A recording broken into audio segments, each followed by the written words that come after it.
Welcome to the 11th fiction in our 15 Fictions for Summer series. Today, I'm talking about Salman Rushdie's magnificent novel about Indian politics, Indian society, and everything else, Midnight's Children.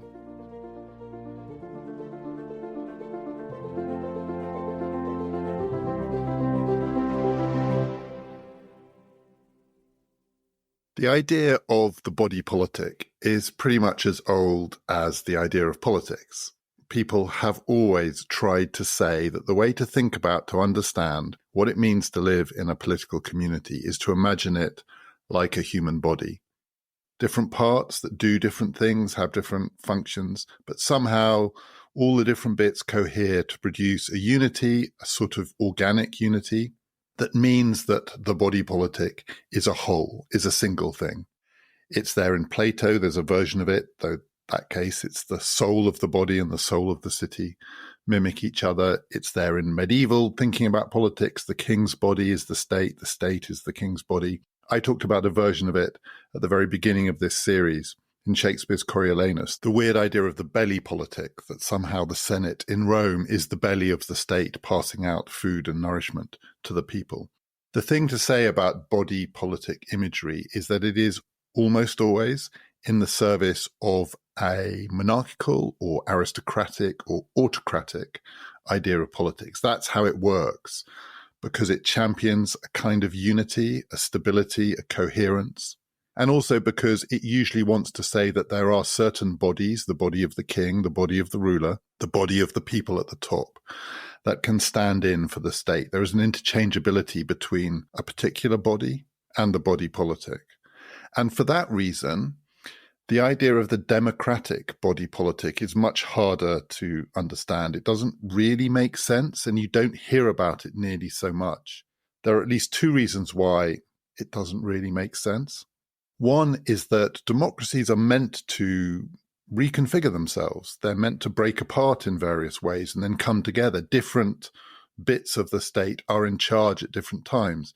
And that becomes much harder to imagine as a version of the human body. It sounds almost like a diseased body, a malfunctioning body, falling apart, coming together again, different bits doing different things in different ways. It sounds too chaotic for the body politic. And then the other problem is whose body is going to stand in for the state. In a democracy, everybody is meant to count. But if everybody is also the body of the state, then you've just got a mess. It can't be both everybody and a single body. But if it's not everybody, who is it? If it's the president or the prime minister, then isn't the democracy collapsing back into something more autocratic, something more unified, but also much less democratic? That's the problem. And for that reason, you don't really hear about the democratic body politic in political philosophy or political theory. It does come up sometimes in works of art. You need a magical version of it. It needs to be a real feat of imagination. There is a great poem of the democratic body politic by Walt Whitman, the poet of America, 19th century America, his Songs of Myself, and its most famous lines, I quote, this is Whitman, "Do I contradict myself? Very well then, I contradict myself. I am large. I contain multitudes." That line, "I contain multitudes," is a way of saying that the poet, in this case Whitman, might stand in for the democratic body politic, but it's also going to be a contradiction. It is not going to cohere. The great novel of the democratic body politic is not American. It is Indian, Anglo-Indian, but it's a very Indian book. Salman Rushdie's Midnight Children is the novel of the democratic body politic.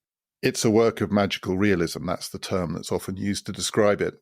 There is something magical about it. To make the idea of the body politic work, you've got to go a long way, not just beyond the metaphorical, but beyond the literal. Very, very strange things happen in this book. It is the story of India, of democratic India, from its birth in 1947. And it tells that story through the life of one character in particular, but other characters too, who were born at the same time, literally at the same time. They are Midnight's children. They are the children who were born at or very near midnight on the 15th of August, 1947, which was the birth of modern India, modern democratic, independent India. And the central character, who is called Salim Sinai, is the child who was born closest to midnight, so whose life, minute by minute, maps onto the life of the Indian state, the new democratic Indian state. He coincides with India. Part of the magic here is the conceit of the book, is that the children who were born almost at exactly the same time as the nation have special powers. They have magical powers. All of them have particular gifts. They vary. Some of them are physical. Some of them are almost spiritual. In the case of Salim Sinai, his special gift is that he can enter into other people's thoughts. He can get inside other people's heads and he can hear what they're thinking. Particularly, he can hear the thoughts of the other Midnight's children. So he has a special bond, a mystical bond with the other children who were born at or near midnight on the 15th of August, 1947. He can think with them. But it's not straightforward, unsurprisingly. It's quite a weird gift. One of the things that he discovers is that he can't control their thoughts. So this isn't going to work in any kind of top-down or autocratic way. This gift, this superpower, is not going to give Salim the power to control other people, because when he enters into their heads, one of the things that he quite quickly realizes, and all of this happens to him as a child, is that they can tell that he's there. His presence inside their thoughts is registered by them as a kind of alien spirit at the back of their thinking. And when they feel he's there, they shut down. They block off their thoughts from him. So he can't really get in their heads in order to control what they're thinking, because their sense that he's trying to do that means that they rebel, they resist. The best that he can do, rather than getting in their heads, is invite them into his head. So he can also convene them inside his own thoughts. And at one point in the book, that's what he does. This child convenes a kind of parliament of India with the surviving Midnight's children. They're not all alive by this point. There's an attritional rate of infant mortality, but 500 or 600 of them are still there. And he turns them into a sort of parliament in his head. This is how the democratic body politic works. Salim is able to be India because he can convene a parliament inside his own head, all of these different voices. And these are children born in different parts of India, different languages that they speak, different religions. They have almost nothing in common with each other. This is India, the world's biggest democracy. It's chaos. If you try and convene a representative parliament, you're going to get multiple languages, multiple identities, and all of this is happening inside Salim's head, and it's a mess, and it doesn't work, and he can't hold the parliament together. And the reason he can't hold it together is he can't rule it. He's not allowed to rule it. This is a democracy. He can't even make himself prime minister of this parliament. All he can do is try and keep them talking, and it doesn't work. It falls apart. It doesn't cohere. The body politic does not cohere inside Salim Sinai. He is India, but India doesn't know what it is in this period. It doesn't know itself. There are too many different voices. There are too many different languages. There are too many different identities for anyone plausibly to say there is a single body here. There isn't. Salim's life is the life of someone who never really knows who he is. He moves around. His identity is fractured in different ways. He is often profoundly confused about what it means to be him. And in that sense, he is India, and India is him. And that is the other great theme of this novel. It's a novel of partition or division. Salim is a divided self or a divided soul in all sorts of different ways that I'll talk about. And so is India. India is literally divided at the moment of its birth by the act of partition that turns ostensibly one people into two. India and Pakistan, the Muslim nation, and not exactly the Hindu nation, but the nation of Hindus. India and Pakistan are, at least on some accounts, what were one people, but two nations. Salim himself is divided in many, many different ways. And the book, even before Salim is born, is full of unforgettable images of partition and the human body. Because one of the problems with imagining partition through the idea or the language of the body politic is it's not going to work, because if you partition a human body, it dies. And in traditional images of the body politic, that was one of the motifs of political death. Partition means death. Partition means civil war and death. If you cut the state in half, the state will bleed to death. But Rushdie has all sorts of ways of thinking about how a human body might be divided up, might not be itself, might be many parts and not one thing, without death.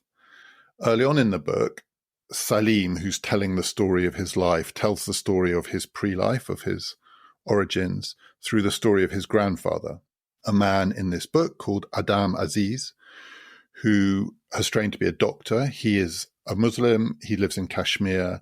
He travels to Germany to learn the latest medicine, and then he comes back to set up as a doctor in Kashmir.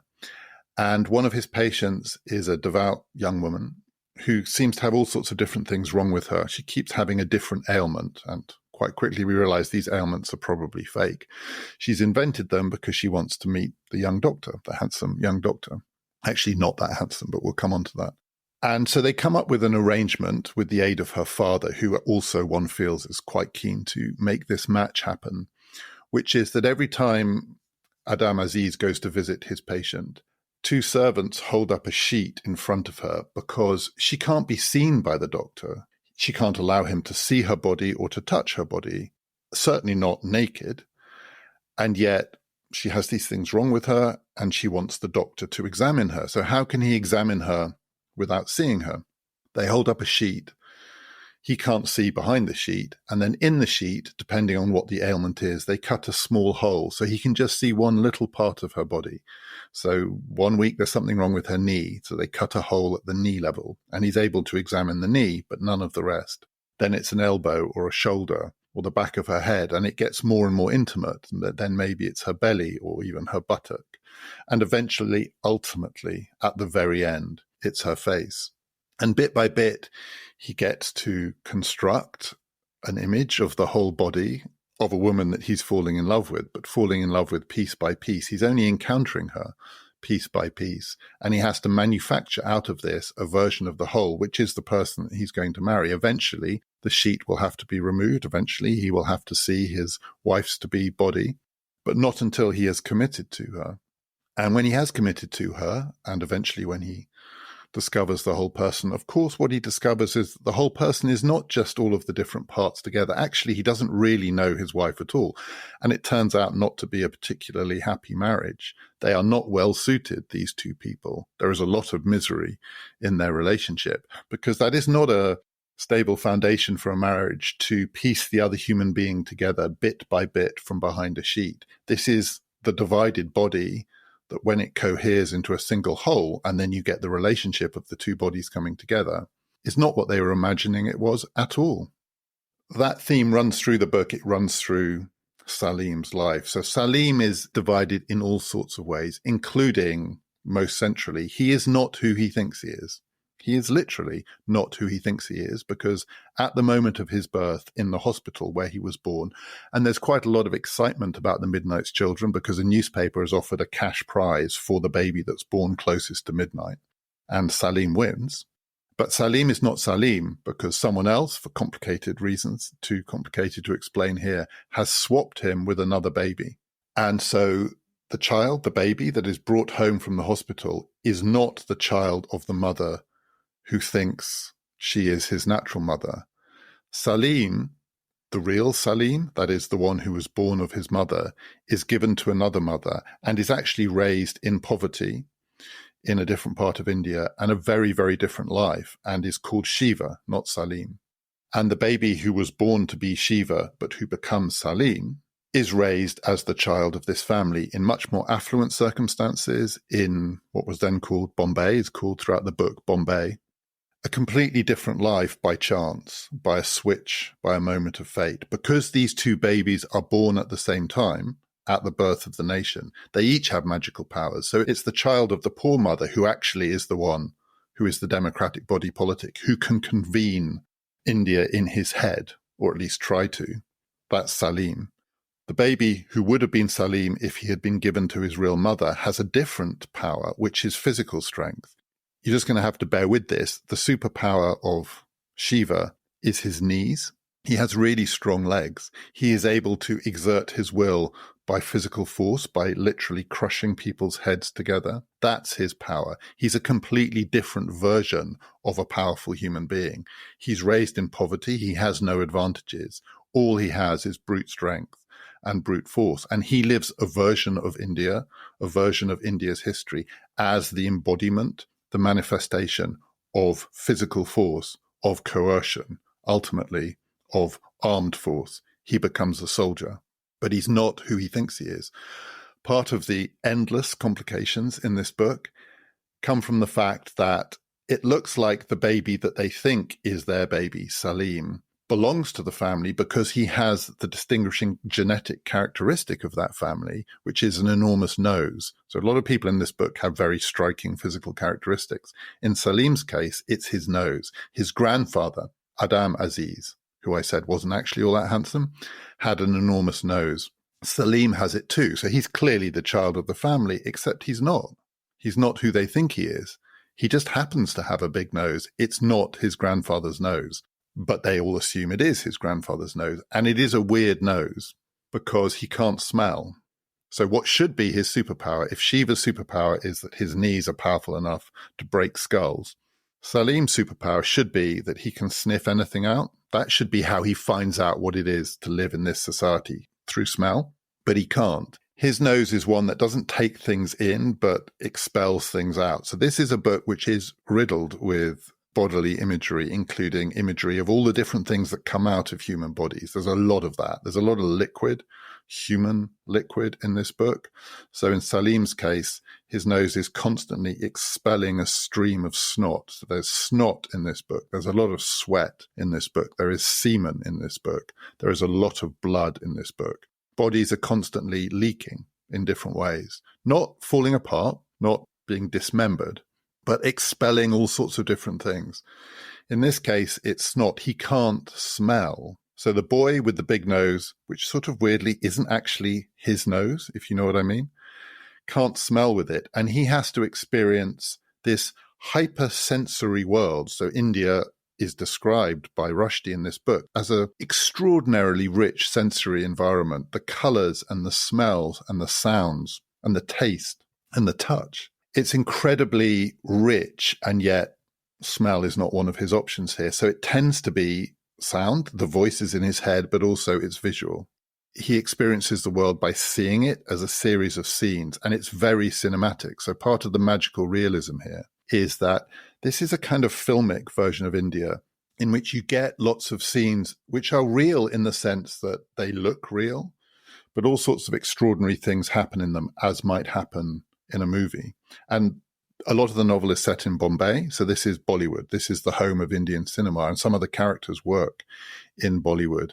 And Bollywood provides one of the background motifs. So there's another version of the partition story of the sheet and the body that cannot be seen, and how do you create human relationships out of something that is so divided from itself, which is the Bollywood version. So as described in this book, this is a period where Indian films are very heavily censored, mainly to prevent them from having anything in them that could be remotely conceived as lewd, let alone sexual. So not even kissing, physical kissing, is allowed. Many of these films are romances. They have to be about two human beings, two bodies coming together to form one. These are romances, but they are romances in which the bodies aren't allowed to kiss each other. So what do? The imaginative directors decide that what they do is they will allow the characters to kiss an object, like a cup, say, and then the cup will be handed to their beloved, who will also kiss the cup, and a kiss will be placed on a kiss. So there's a mediating instrument here, which is the thing that can be kissed, because that's okay. You can kiss an object, and then another human being can kiss the same thing. And as Salim/Rushdie suggests, as with the case of the sheet, it's all deeply erotic. There is something heightenedly erotic about the forbidden kiss. One of the characters in the book, one of the many memorable characters in the book, is a man called Hanif Aziz. He is Salim's uncle, his mother's brother, and he works in Bollywood. He's a movie director, and he has a very successful life He marries a Bollywood movie star. He lives a glamorous life, making these kinds of films, these sort of fake romances that are hugely popular, working within the constraints of the censorship regime. But he gets very frustrated by it because it's not real. I mean, it's so fake. It's so ersatz. It's nothing like, among other things, the real life of India and the Indian people. And he thinks they're being fed pap. And he's clearly inspired by Italian cinematic realism. This is the age of the great Italian films like The Bicycle Thieves, the cinema verite, to mix the languages up, that show a version of real life that are much more prosaic, much less magical. And Hanif decides he wants to make Indian realism cinema. So he conceives this great project, which is going to be a film about a pickle factory. And I'm going to come back to pickles. It's a big part of this book. He wants to film the pickle factory to show the real lives of the pickle workers. What's it actually like to work in one of these factories? Not the romance of it. There are not going to be any romances in this film. It's not going to be love across the pickle factory construction line. This is going to be about the grind, the monotony, the physical discomfort, the heat, the misery. It's going to be real life. It's going to tell people who watch it what it's actually like to live in this society. It's going to have social and political and economic critique built into it. It's going to be incredibly boring, and it's never going to get made because no one wants to make, let alone watch that film. Who wants to watch the realistic film of the pickle factory? And he almost enters a kind of fantasy world in which he thinks this film is going to be made, and he writes scripts. And in the scripts, he insists they're going to have to use the right pickle because people would know if the pickle was wrong. You can't have fake pickle in a realistic pickle film. It never happens. There is no realism in that sense. The implication is there is more realism in the two people kissing the cup, magical realism. And Hanif gets more and more depressed. And in the end, he kills himself. It drives him to suicide. His life doesn't make any sense to him anymore. And he jumps off the roof of a building. And Rushdie describes his death, describes him falling from this building.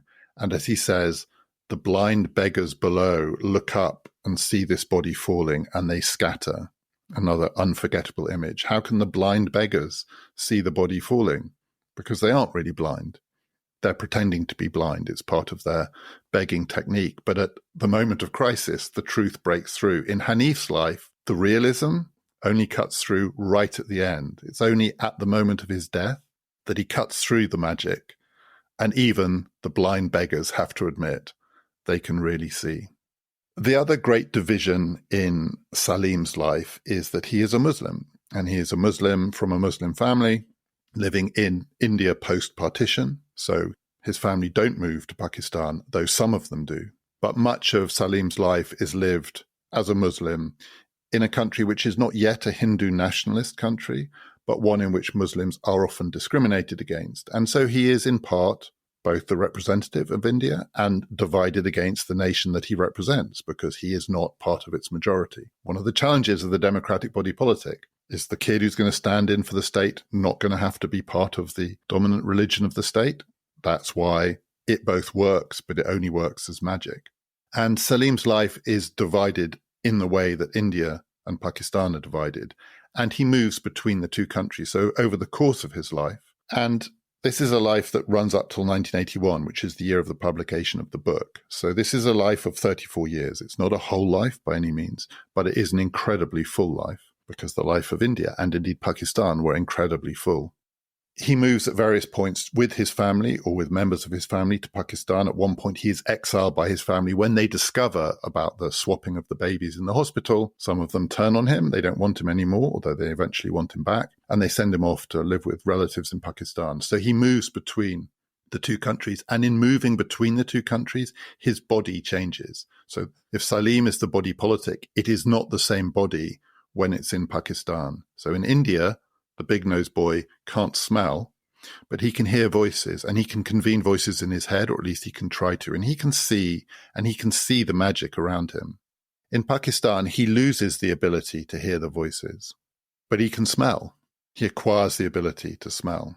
And this is in part because Pakistan is a very different body politic from India. So he is in Pakistan at the moment when its democracy collapses into military rule. And actually, his family, the relatives that he's staying with, are well connected with the generals who are going to end Pakistani democracy and impose a kind of military dictatorship. And he discovers in their world a much more conventional version of the body politic. Suddenly, these generals' bodies are the most important bodies in the state. They come for dinner, and you have to give them the right food because, my God, these are the most important people in the country. And as a child still, or adolescent, he's at the table when these generals plot their coup. And they plot their coup by moving pepper pots around on the kitchen table. Each pepper pot represents a different armed faction, and they start playing around with these people are going to go here and these people will take over this building and so on. And Salim witnesses it. He actually takes part in this.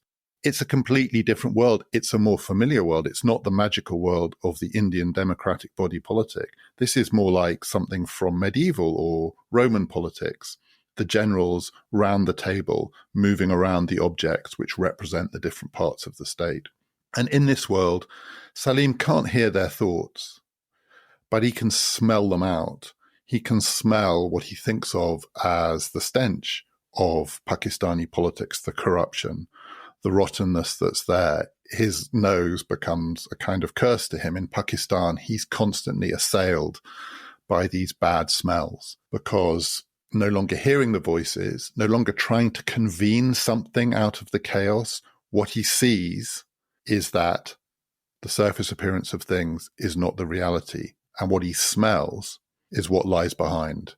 What lies behind the surface of Pakistani politics, which is violence and a form of corruption. But he moves back and forth.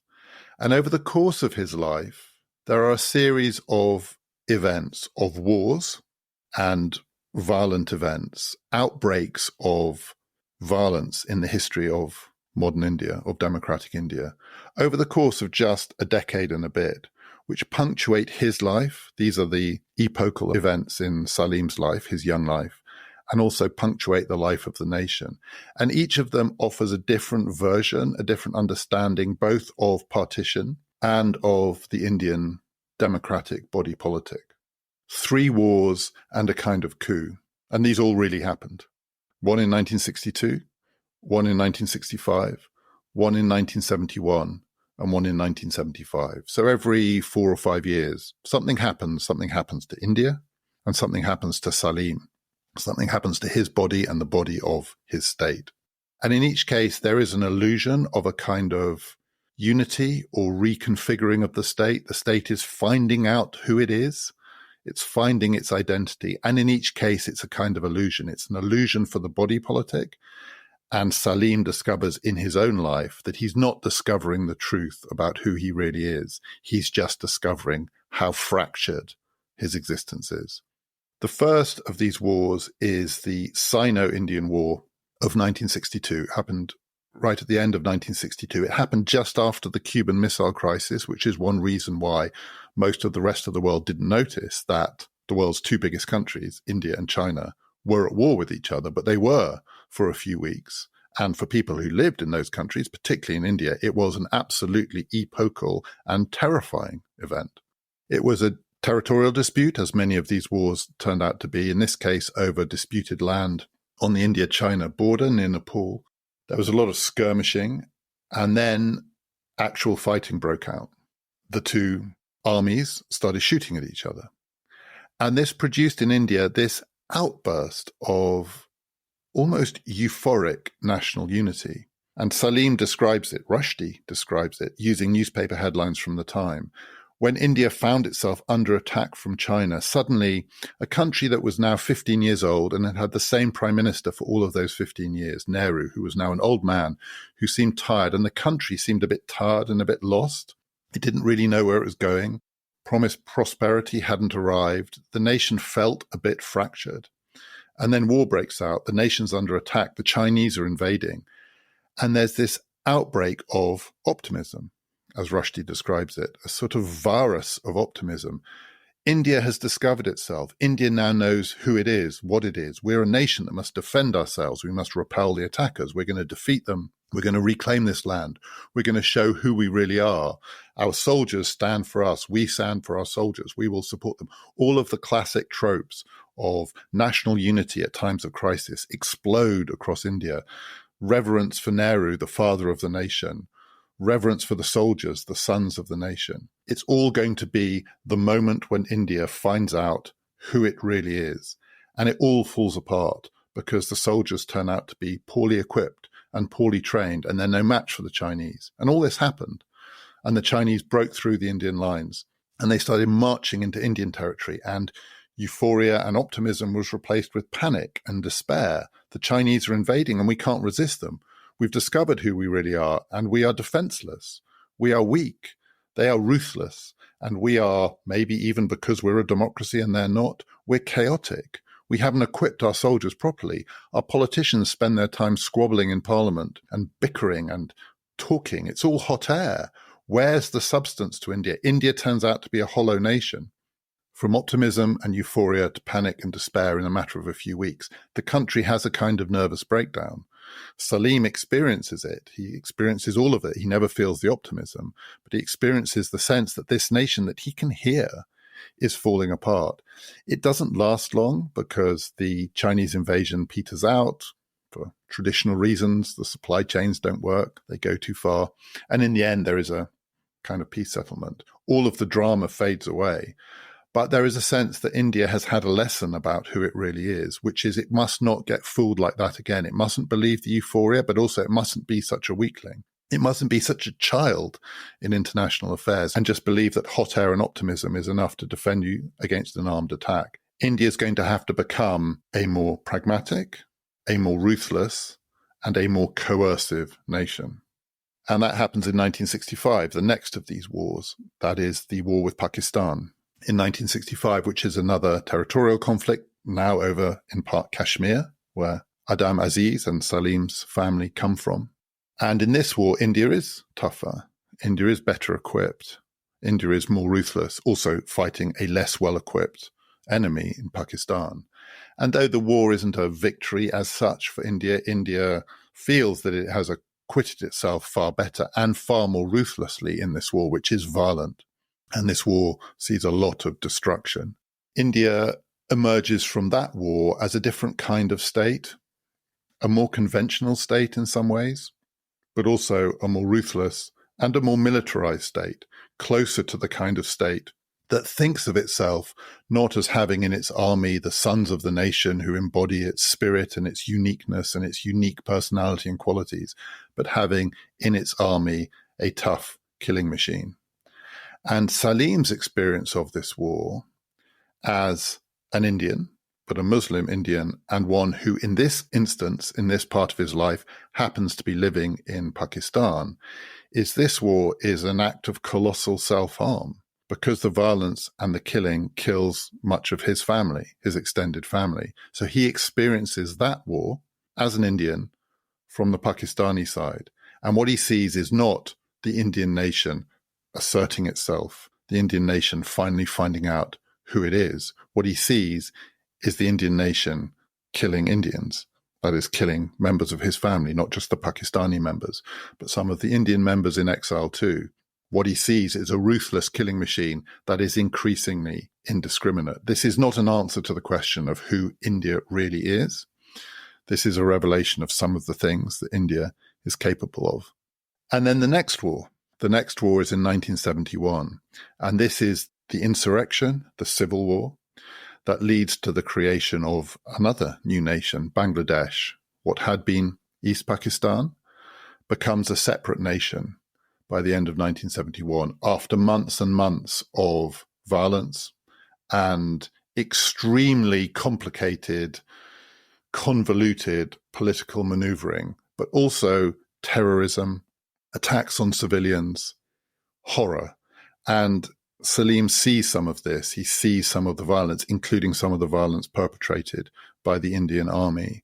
This is a Pakistani civil war in the sense this is the war that splits Pakistan, divides Pakistan into two nations, what become Pakistan and Bangladesh.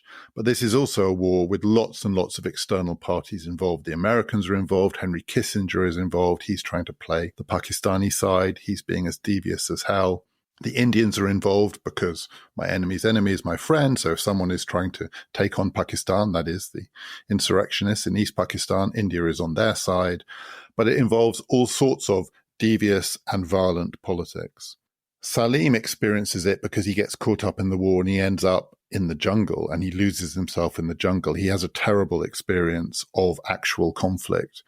He can't cope with it. He has a full-blown breakdown by experiencing war firsthand.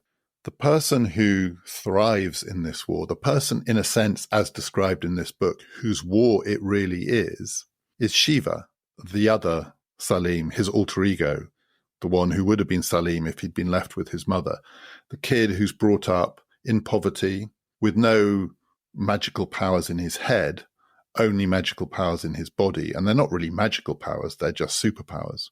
He's just stronger than the other kids. He's more dangerous. He's more violent. He's more ruthless. Is this because of his upbringing? Is it because of his personality? Or is it because of his knees? It's never quite clear. But by this point, he is a figure in the Indian army. He is a ruthless soldier. And Salim discovers a trail of destruction that has been left by his alter ego, Shiva. And Salim and Shiva are always in this book two versions of India. They are the two sides, two of the many sides of Indian life, including Indian assertions of power. In the case of Salim, power never gets very far because he always gets tied up in knots. He is caught up in the divisions within himself. And when he winds up in the jungle, essentially his personality fractures. He can't hold together who he is now with his memories of his family, with his knowledge that his family is not really his family, with the idea that he is always many different things at once. If that's a projection of Indian power, in the end, it's completely impotent. Shiva is ruthlessness. Shiva is a willingness to use violence and subterfuge. Shiva is the assertion of the will. And in 1971, in the war that leads to the creation of Bangladesh, Salim fades from the story, not from the story of the book, because we hear Salim's side of it. But in a way, from the story of India, he gets lost in the jungle. Shiva is the one who marches through. And then, finally, the great crisis of Indian democracy that comes towards the end of the book and close to the up-to-date version of both Salim's and India's life story, the one that ends in 1981 when the book is published, which is what happened in 1975 when Indian democracy stopped. The Prime Minister, Indira Gandhi, suspended elections and the rule of law in what became known as the emergency. She had been involved in a dispute with the courts over election results. The courts were making demands of her, which would include ultimately having to stand down. She refused to accept them. And so she suspended the rule of law, and she more or less established herself as an autocrat. It lasted for a couple of years, the emergency. And during this time, Indian democracy was dead. If this is the story of the Indian body politic, that body at least has died. And a new kind of body politic is emerging. Again, as with Salim's experiences when he goes to Pakistan, something more familiar from that earlier way of thinking about politics as being wrapped up in the body, in the life of the ruler. So India is now a dynasty. This is a dynastic form of rule because Indira Gandhi is the daughter of Nehru, and she is grooming her son, Sanjay Gandhi, to be her successor, and he is intimately involved in the emergency and in the suspension of Indian democracy. So it's a father-daughter-son arrangement. Father Nehru is dead, but his daughter and his grandson, Sanjay Gandhi, are now India. And Salman Rushdie described moments in the emergency where the chant goes up, Indira, India, India, Indira. Indira Gandhi, her name is the name of the country. There's just one letter different. She is collapsing herself into the nation. The nation is being collapsed into her and into her family, because in giving herself extraordinary powers, she gives her son, Sanjay, extraordinary powers. He's still a relatively young man, but he's a real operator, and he takes advantage of those powers. And one of the things that he does in the emergency is he launches a sterilization program. This is the time of panic about overpopulation. Something similar is happening in China too. The feeling is there are too many people in India, too many people to feed. And what's needed is a top-down autocratic approach to population control, a new kind of biopolitics, where the state will sterilize its citizens to stop them reproducing. And Sanjay Gandhi becomes the embodiment of this program. He is sterilizing the country. Its body has become an extension of his power. The other thing that happens in the fictional version, in Midnight's Children, is that during the emergency, the Midnight's children themselves, that is, the ones who have survived, all in their different ways with superpowers, all in their different ways outsiders, they represent Indian democracy because none of them are Gandhis, none of them are at the center of the state. In their different ways, they're all on the fringes, but they are now perceived to be a threat to the unity of India because they are the democratic body politic. They have to be rounded up and incarcerated, and they are. As part of the emergency, using Salim's special knowledge of them, they identify and round up the Midnight's children and they put them in jail. And that includes Salim as well. He is imprisoned during the emergency because the democratic body politic is a threat to the new body politic, which is the dynastic Indira Gandhi body politic. And one of the things that happens to Salim when he's in jail is that he is sterilized. Forcibly sterilized. He has already, he thinks, had a child, although even that is very complicated because, as is the way with this book, everything is not what it seems and everything is a double version of itself. The woman who is the mother of his child may also be the lover of Shiva, and so it's not completely clear whether his child is his child or Shiva's child. And one of the themes of the book is Salim not only never knows who he is, but he is a child with many fathers, including his biological father, who was not the father who raised him, who was not actually the man to whom he felt closest in his life. He is also a man who may or may not have children. He doesn't even know. He may have many children. Midnight's children maybe are in some sense his children because their voices are in his head and sometimes he's in their heads. His actual child, his literal child, either is or isn't his child. But he is sterilized because the death of the Indian democratic body politic requires the sterilization of the body that has embodied it. It cannot be allowed to reproduce. This version of biopolitics is the assertion of an old way of thinking about what it is to have unity and coherence in the state over, frankly, the chaos that is represented by Salim's life and Salim's existence. Salim is chaos. He embodies a kind of chaos and a kind of magic, and moments of extraordinary magical coherence that always fracture. And nothing about Salim's life is stable. Nothing about Salim's life really makes sense to Salim. And yet it's a real life and it is lived as a coherent entity. There is a story here. At no point is there any question that you don't know who Salim is any more than you don't know who or what India is. India is a real country and Salim is a real person. But it's very, very hard for either of them, seen from the inside, to understand how they cohere. What you get in the emergency is, depending on your perspective, either the genuine or the fake coherence of autocratic rule. The emergency for Salim marks the breakpoint in his life story. It's the breakpoint in his body, and it's the breakpoint in his existence. After that, nothing can possibly be the same again. Nor by implication can Indian democracy ever quite be the same again. It is restored. Indira Gandhi eventually comes back as prime minister. She is prime minister when Midnight's Children is published. 3 years after it was published, she was assassinated.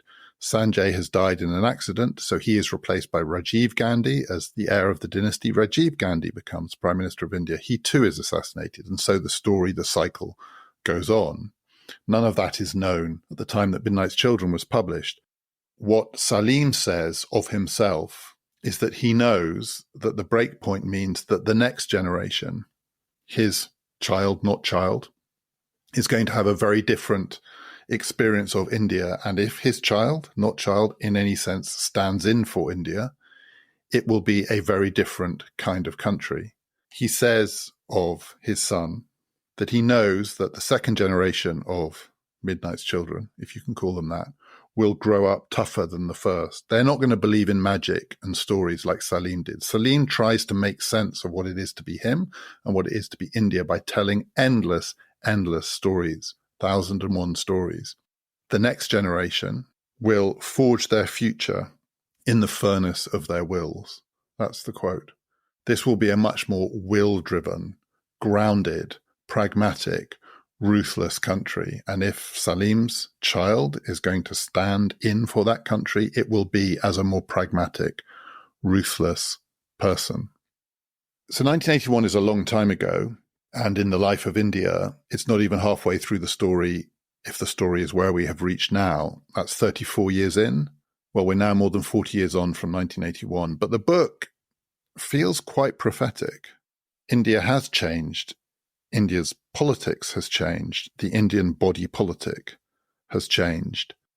India has just been through its enormous general election. The results have just been declared as I record this. It was the biggest election anywhere in the world this year. It was the biggest election anywhere in history. And the result was actually quite surprising. It wasn't the foregone conclusion that many anticipated. The Prime Minister, Narendra Modi, did not win the thumping majority, certainly his supporters had heralded, but he did still win. And he has just been sworn in for a third term as India's Prime Minister. This is still Modi's India. He has created a different kind of country, a tougher country, a more ruthless country. He is a more ruthless politician.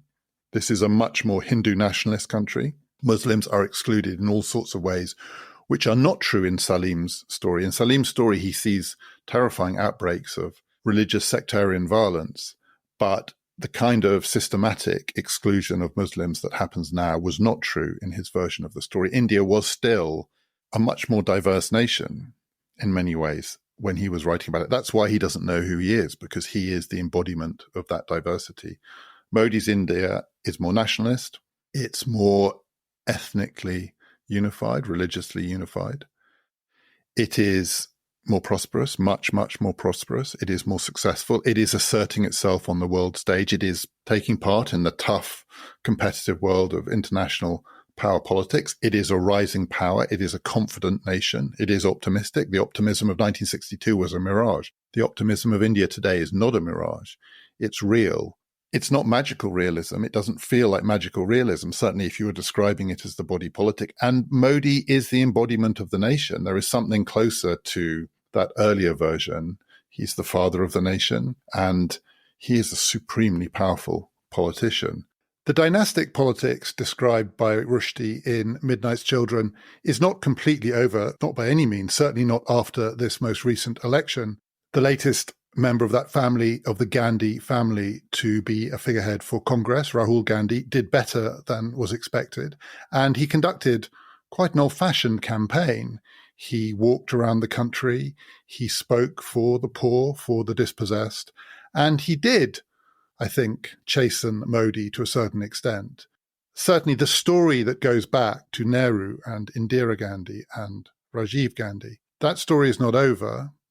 The dynasty continues, but it is not the dominant narrative in Indian politics anymore. And though Gandhi and Congress did somewhat better this time than many had anticipated, there is no evidence that they are returning to be the embodiment of the nation. This is not the first family of the nation anymore. If there is a father figure in India today, it is still, even after this most recent election, it is still Modi. Modi's India feels like a different country from the one described in Midnight's Children. Magical realism does not feel appropriate for this teched up, prosperous, aggressive, new nation, which is also more like other countries than Midnight's Children India was like other countries. The world described in Midnight's Children feels utterly its own world. India now is part of a global world. It is a globalized nation in a globalized world, but it's also a very familiar kind of powerful nation state. So maybe Midnight's Children and even 1981 or the period that follows it is the end of a story. And there are two stories here. There isn't a single body politic in India. This isn't the life of one thing. Salim's life is one version, and who knows how Salim's life would end. But in 1981, it doesn't feel like it's got much life left in it. He's going to die young. And maybe something else, maybe the second generation, maybe the child, no one knows whose child it is the rebirth of this nation, maybe. But there is another image. This is the one I want to end with because it's where the book ends, and it's an unforgettable image. So there's a lot in the book about pickle and pickle factories, and Salim, as narrating the book, is also describing his life living in a pickle factory. And he reflects on the thought that maybe the way to think about India is as a pickle, that is, as a condiment that is made up of all sorts of different things. I mean, endless different things, bits of bone and spice and fish and vegetable and vinegar, and something that is both one thing, there's the pickle jar, but always changing. It's never stable. I mean, the idea is it's meant to be stable. The point about a pickle is it's meant to keep for a long time, but it's constantly changing. The different flavors are interacting with each other, and any little thing that you add to the pickle, any little tweak to the recipe, even if it's tiny, creates something different. It's never the same thing. It's always a preserved thing, and it has a history, but it's never the same thing. And it's made up of endlessly different and intersecting parts that have an organic relationship with each other. If you add this spice, maybe it's not a new pickle, but it's different.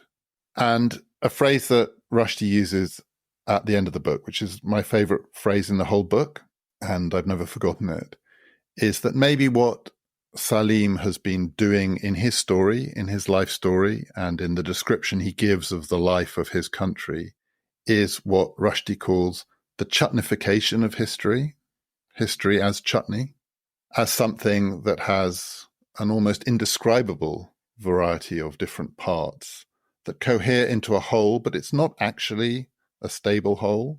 And you can never really say what it is. Its flavor is almost indescribable.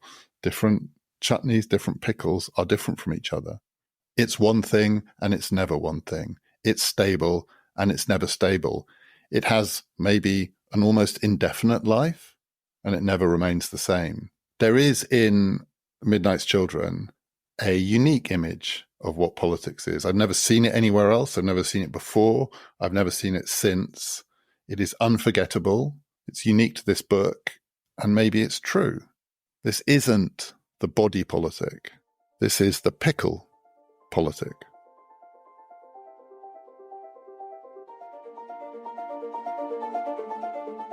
To find out more about this series and this podcast, you can just visit our new website, ppfideas.com.